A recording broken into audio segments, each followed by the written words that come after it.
Participer à un concours, demander une carte de fidélité, remplir un formulaire sur Internet ou simplement poster sur les réseaux sociaux, nous transmettons très souvent des données personnelles à des organismes et des entreprises.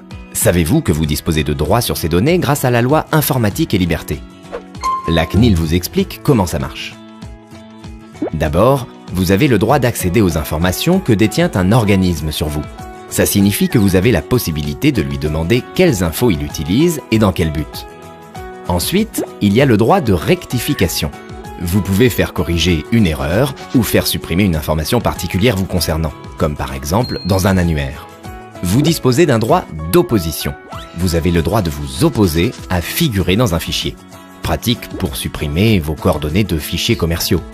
Pour exercer vos droits, vous devez écrire directement à l'organisme qui détient les informations sur vous.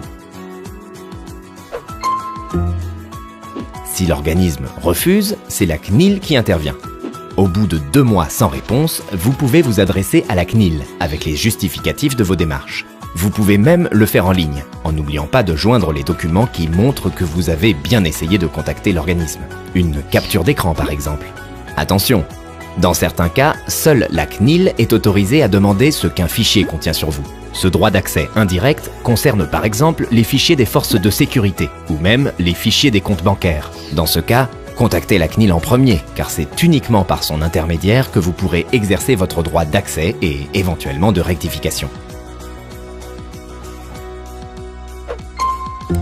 Et ce n'est pas tout. Depuis 2014, un nouveau droit vous permet de demander à un moteur de recherche de supprimer les liens existants entre votre nom et prénom et le résultat d'une recherche. Pour cela, il suffit de remplir le formulaire à votre disposition en n'oubliant pas de joindre un justificatif d'identité et de motiver votre demande. Si le moteur de recherche refuse, vous pouvez contester ce refus en contactant directement la CNIL. Attention, tous ces droits impliquent de justifier sa demande en envoyant les justificatifs qui permettent de prouver votre identité ou simplement en motivant votre décision de rectifier ou de supprimer un contenu.